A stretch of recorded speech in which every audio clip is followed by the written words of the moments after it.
Oh, we get to go farming at least finally again here, guys. So that's gonna be fun. We're gonna try and make it back to corn here today. Actually, in this video, I don't think we'll make it to corn today.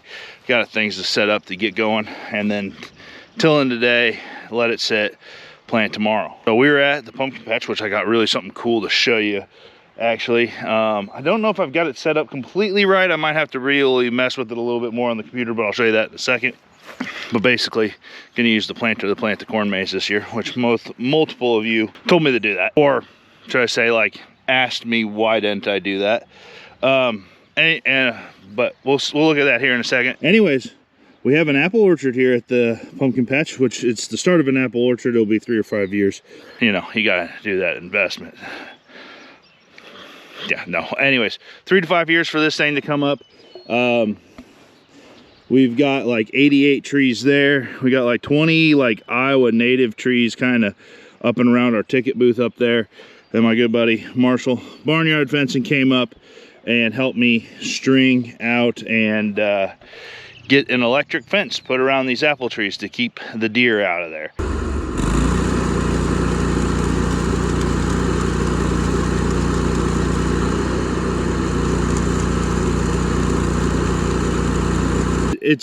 That was a learning experience, but we got it done. I'm really excited to grow another I guess product or crop. You know, that kind of excites me. Top of it, something else that we're adding to the pumpkin patch, which all this you can find on the Patchy Later channel this year, is that we are going to be planting 2 different types of sunflowers, like a U-pick sunflower, so it'll be like bouquet sunflowers. Then we'll have the regular sun-sized sunflowers for that. And then on top of that, we're going to be planting like probably in the neighborhood of 1/4 acre of zinnias. So we'll have a flower field out here. So multiple photo opportunities for that. So anyways, we're obviously not planting the corn maze today. That'll be tomorrow if I can get it going. We're doing tillage today in the quad track, but we do have the monitor up here, which I created an internal boundary.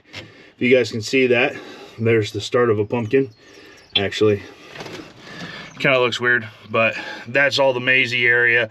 It's too zoomed out for you guys to be able to tell anything, but there's the pumpkin. I'm gonna go trace the pumpkin size out and the location just by driving around the boundary here today to make sure it's gonna be kind of the size and the location that we want it to be. The other thing that we're gonna be adding hopefully this year is slingshots, pumpkin slingshots.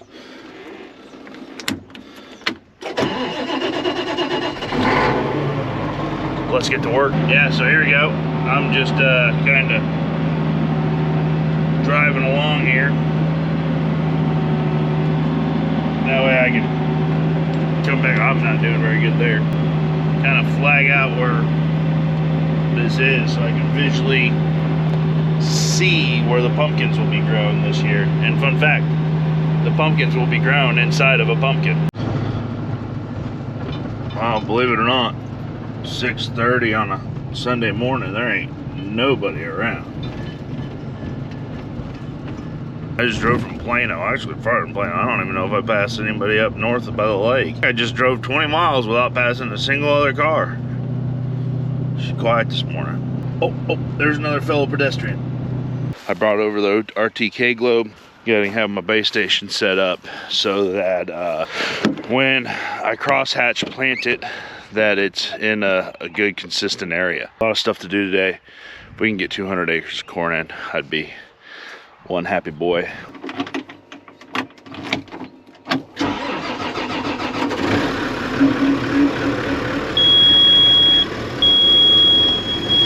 All the beeping in the morning.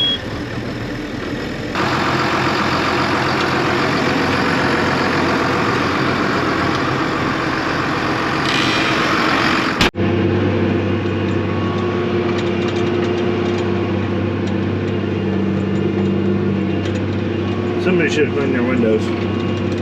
Somebody was me. We're 8 acres in, working on some end rows here.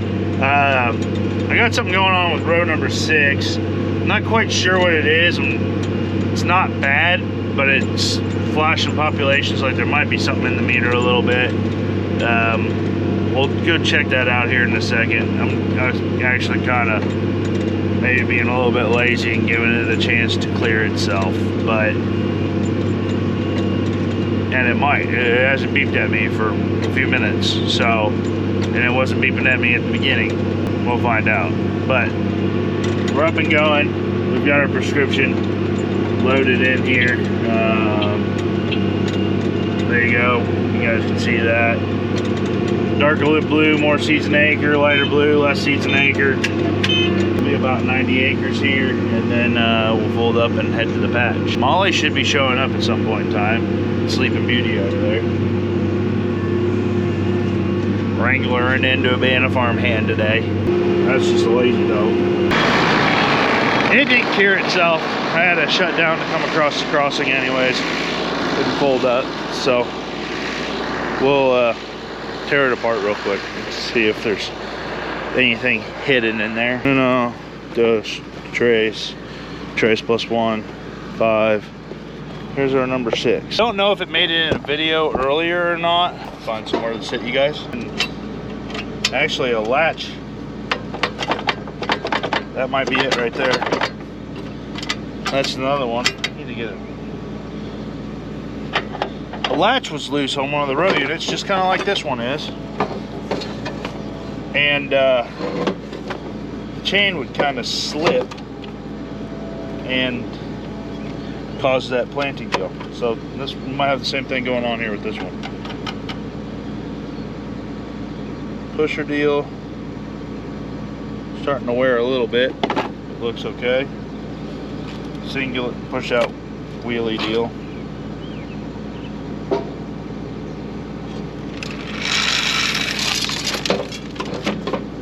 Looks clean to me.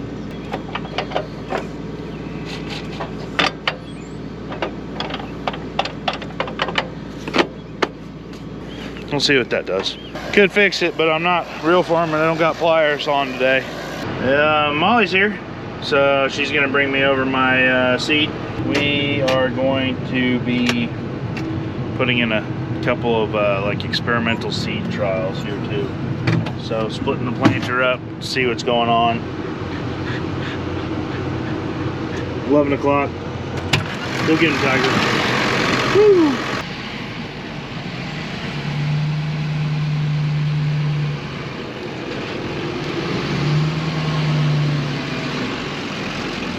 Hello, fluffy dog. That's good, babe. So these are some numbers that Champion's looking at, and they want me to test out for them and see how they perform.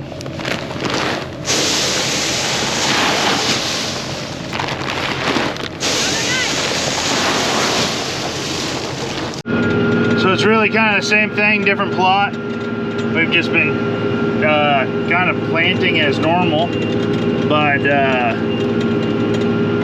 changed the hybrid, changed the name, and then one hybrid's consistent, but I would label it like it's versus the test hybrid. That way they're running right neck and neck with each other, and you'll be able to see how they perform. And that's the same hybrid that was in the rest of the field as well. Kind of, then you can benchmark it a few other ways. That'll be for them to evaluate.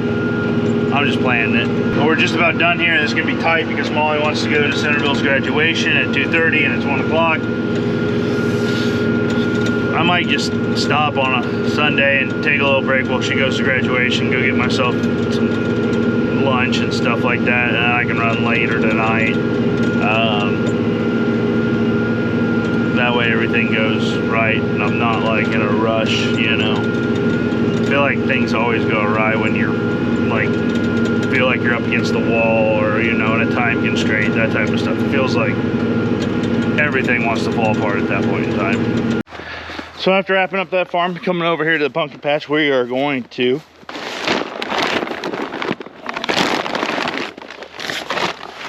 well, I guess we're really not putting in a trial here, but I am going to be putting in a trial in the next load up, the next farm, but we're headed out back by the lake after we finish planting here. But I'm gonna load up with some PROTIVATE, put it on the seed for the pumpkin patch here. That's gonna happen, and then we'll do another trial actually and split the planter again when we load up with that box right there. But Kolton came back down and we went and checked on how the earlier planted stuff is doing in the side-by-side. Check that out as I load the planter up. Kolton from Koch Agronomic Solutions is back here today. We are doing the Southern Iowa loop. We are looking at crops. We went and looked at the first corn that was trial that was planted, which you guys probably saw get planted, and we mentioned it, but we are not going to actually do kind of a mid-season check on our early planted corn. If you look at this video clip, the excess moisture really has made that corn really uneven, and it'd be really hard to say, you know, what is the performance between PROTIVATE and not from PROTIVATE. So we're just kind of admitting that one and not cherry picking it for you guys and trying to misrepresent something. So it's been about 60 days since Kolton's been down here, which doesn't seem like that, because he was here on like the second day of planting, and then it took 60 days to plant everything. We're going to be doing a few stand counts here and some split stuff. We are checking out the soybeans. Kolton's doing stand counts here. What are you finding? It's so far I'm finding it's pretty similar. This is the second one on the untreated. The first one was around 130,000. On the PROTIVATE it was 140,000. Yeah. So I'm going to check, you know, do a couple more on the treated or untreated side and do a couple more on the PROTIVATE side and see what we find. This farm is no-tilled. We are on a pattern flat right here. This was planted at 140,000. We are, if I'm not to pick a soybean out here, this guy kind of stands out to me. We're probably 1, 2, 3, 4, 5, 6, maybe starting 7 with a flower node there. Maybe trying to start a branch off too. Well, I would say we've performed just as good as Graft Talc and stuff, and it looks like possibly had a little bit better germination in this trial right here. We'll harvest this one head to head.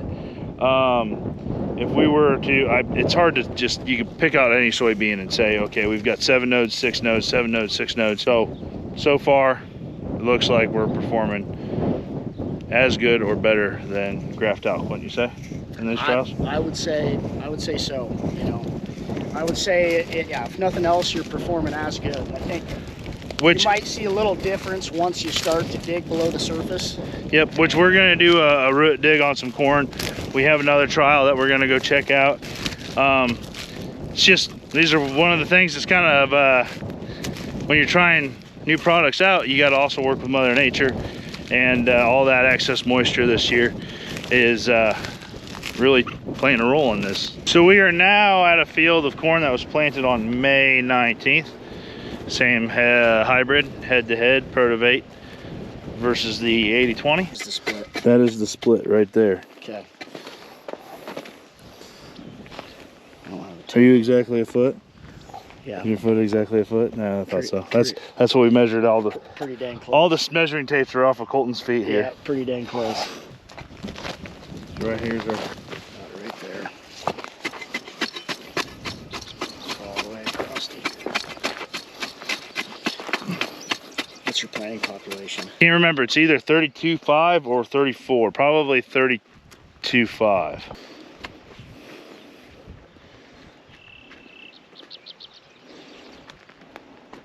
So for those who don't know, we measured off 17.5 Kolton feet and counted the plants. Then we multiply that by 10,000 and that gives us our population. What do we got? We got 30, we got 29. 30 and 29.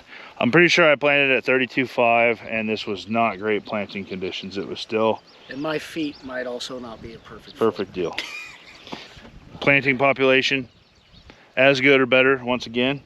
What do you want to count the, I'll pick 3 numbers. Let's do the 5th, 13th, and 20th plant. We'll pull them. Yep. Okay. It's 5. There's moisture down there, but yes, there is. What did I say, 5th? 5th, 13th, 20th. 5th. 6 is a skip on this one. 7th, 8th, 9th, 10th, 12th, 13th.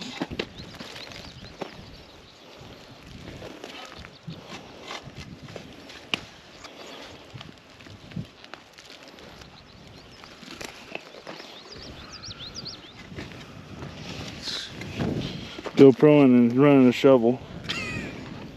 You guys get the point of this. Well, I'm gonna dig these real quick. There's no perfect way. So I'm gonna use both hands. 5th, 13th. So on our non-PROTIVATE side, our 13th plant is not here. So we'll take our 14th plant, but he doesn't have a guy on this side. So I don't know if we should take this guy or this guy. Which one do you, I would say? That's up to you. Let's take this guy. We'll take this guy.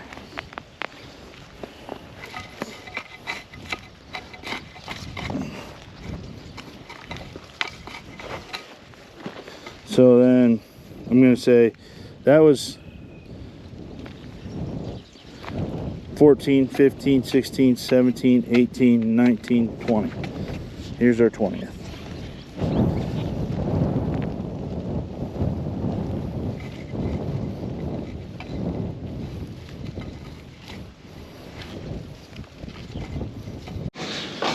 So we've moved into the shed here to get out of the wind and out of the sun. It's 90 degrees today. It's getting hot. So Location, what should I put? Centerville? Plano, Iowa. Yep. Kolton's cleaning off the roots. You can actually still have the corn on there.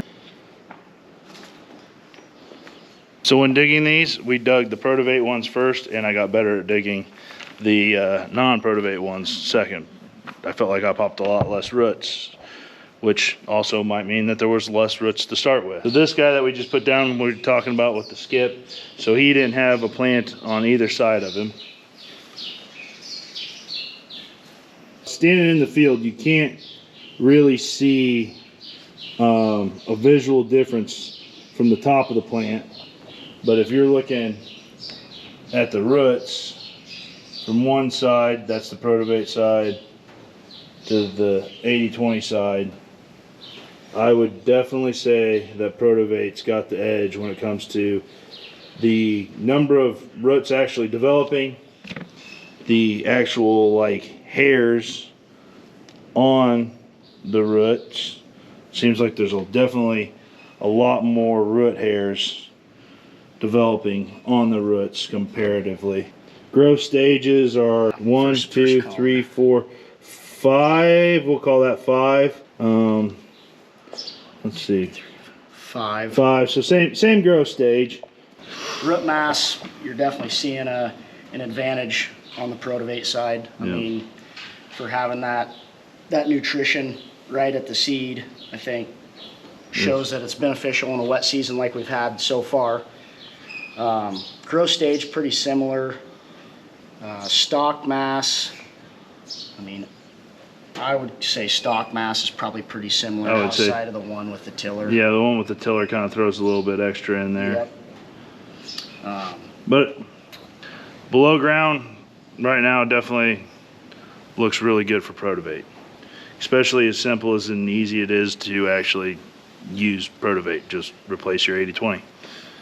So I'm going to take an Instagram picture of that. Okay, we'll go look at some soybeans planted on April, what did I say? 9th. We're going to go look at soybeans planted April 9th. Yep. Actually, when Kolton was riding in the planter with me. I was going to go put that back in the ground. Now you ripped them in half. So out here in the soybeans, I have taken multiple people out here to the line and asked if they could see a difference in between the two. So we're gonna do the same to Kolton. He better just say yes. Yep. Yep. But everybody that I've taken out here has said yes, that they can see a difference when it comes to the line. So right there's my flag. Do you think you can see a difference in between the two soybeans? I think I can, yeah.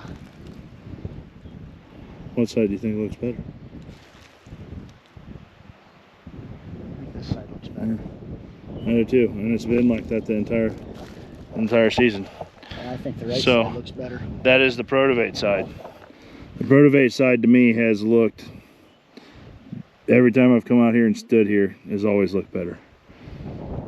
So I'd say we go kind of out of this wet little spot right here, just go up there to the knoll, pop 2 soybeans out right across from each other, and look at them. Sounds good to me.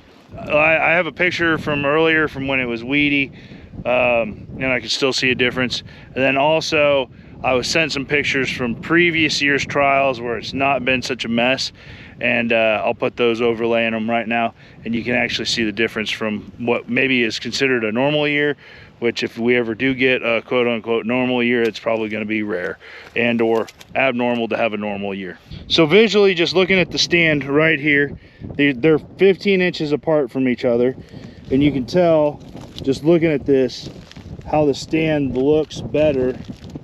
Just right here's the split where the shovel is. You can just tell how much better the stand looks right through this area if this continues to be the split. So we moved up to where it's a little bit thicker on each side, and are taking a plant from each side. It sounds like I'm popping roots. There you go. You want to grab that guy?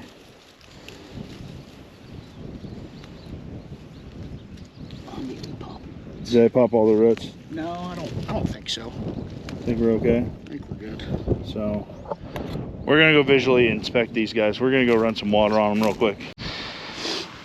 So we pulled these two, and we won't look too closely at them because they were right across the row from each other, but it just seems like the PROTIVATE plant is substantially further ahead, and that might be because this guy's got a split to him there. But again, we're talking soybeans, and soybeans are soybeans. We really won't know anything until the monitor rolls, but visually, ever since we've looked at it, just looking down the line, there's a little bit of height difference to the PROTIVATE, where the PROTIVATE's taller. It's always looked like it had a nicer, little darker shade of green, and it has always looked like it had a little nicer stand. So I think things are looking promising for PROTIVATE. We are probably, next time we'll probably look at stuff is when probably black layer-ish time, would you think? Yep. Come look at black layer, and then maybe we'll come back out and pull some plants and check the pod counts on the plants themselves, since it's really hard to actually evaluate soybeans next to each other. But from what I'm seeing, I'm liking it on both sides. So all the information you guys might want to know is down in the description. Also links to the previous 2 videos that we've done already. Video number 3. And we're on video number 3. So check those out, and we'll see you guys the next time we go to check in on PROTIVATE. Here's how we're doing the corn maze this year. From what I understand, to get your planter to do it, you can do it one of two ways.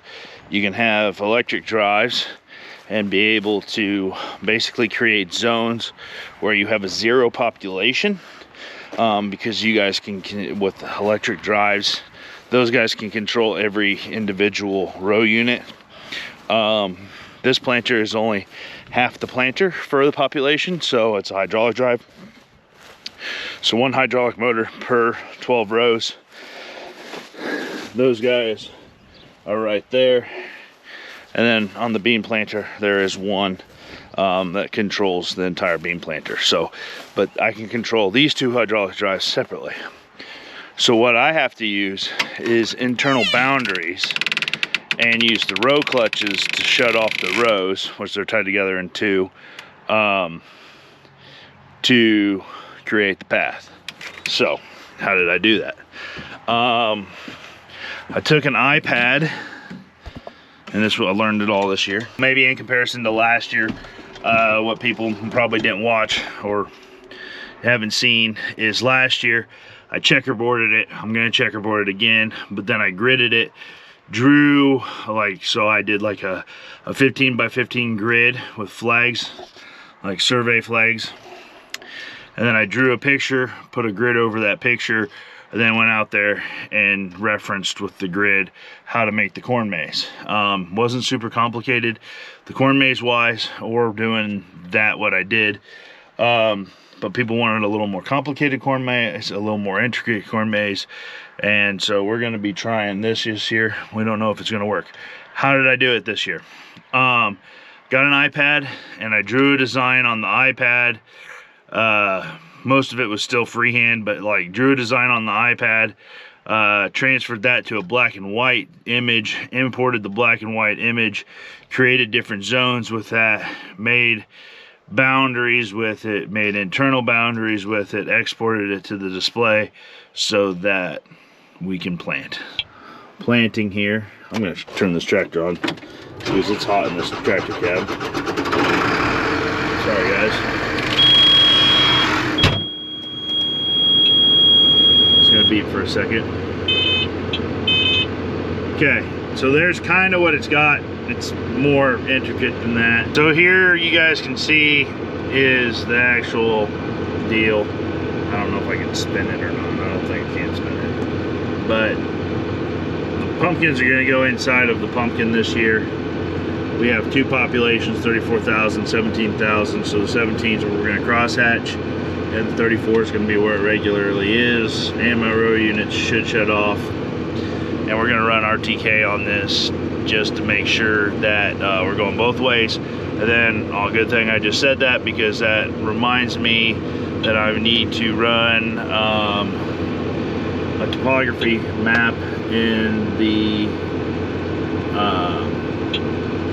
background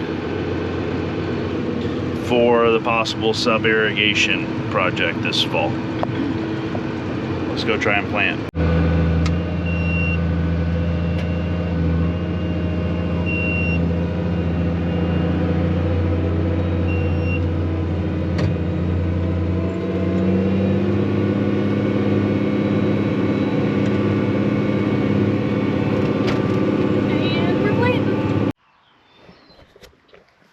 So, bad news at the end of this deal here.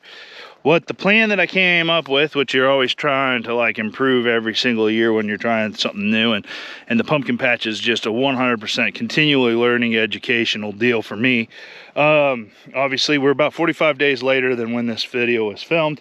Here's the corn right there. So it just shows you how far along that is. So we did film a little bit about how things weren't working correctly. Molly was trying to find a good way to like film it, but then I figured out that the row units weren't going to do what they're supposed to do, so hectically shut it down really quickly, and then didn't do a good enough job explaining at the end of it visually why this won't work. So the corn plant, or why it didn't work, it will work, but it just didn't work with that corn planter. Talked about a little bit earlier in this video about how those row sections are electric clutches. Well, there's 12 sections on the 24 row planter, so there's 2 rows that are tied together, which makes it 5 feet. So basically you have this row of corn and this row of corn would either shut off or turn on. What the issue is that if I'm only mowing, or my path was 5 or 6 feet wide, if this row and this row, or which take it to be the rows that I want to turn off, or maybe the section control landed in between the 2 rows, that it would decide, oh, I need to shut off way more planter, so I shut off 2 sections. So then I have basically 4 rows shut off, which is 10 feet, which is way too wide, or it would decide to not shut off any rows whatsoever. So I think if I was to actually just have individual section controls on every single unit, worked. I was really hoping that, like, even if it would have worked somewhat, that that basically I would have been able to just come in here with my mower and mow out the pass where it was kind of like a little bit off or something along those lines. That's fine. We continued on. It's kind of a mind-boggling task to checkerboard your corn, but the corn here was checkerboarded. I end up later on, which you guys will see, putting a GPS system onto my 0-turn lawnmower to mow in the maze, and the maze turned out not perfect, but pretty darn good. I mean, I got lost actually mowing it multiple times. It kind of sprinkled on us a little bit as we were mowing it. We haven't caught in an actual rain since that video that we just talked about. Like, it has not rained. Like, we're dry. Well, I mean, we maybe got like a 10th last night. So issues with that continue to present themselves. So there's the pumpkins and the pumpkin that you guys saw planted. I mean, they're looking good. They're up, they're happy, they're healthy right now, but they're completely full of weeds because the pre-emergent that I used on the pumpkins did not get enough rain to really activate, and therefore my water hem's coming in. So challengings continue, especially we got the zinnias and sunflowers and stuff like that. Those guys are also struggling along with weeds, so we're probably going to end up replanting probably the zinnias. Always a learning experience, always busy, but we're clipping along, trying to get things done. I really wish that this would have worked to plant with the planter, and I think it still can. Maybe I can find some way to set up a planter to plant this, or might just not do that and just keep doing the thing with the mower, because that kind of worked, but it also had issues with it too, which I'll explain in a different video. So busy as ever. Sorry the videos are still behind, trying to roll them out. The end of the corn planting will be in the next video. I was going to put it in this video, but it'd be an hour-plus long video. We're not going to do that, especially because I wanted to include all that PROTIVATE stuff in there, because that was, I felt really pretty cool content, pretty like educational stuff. So edited in quite a bit of information there. So anyways, guys, that's the end of that one. We'll see you shortly in the next one.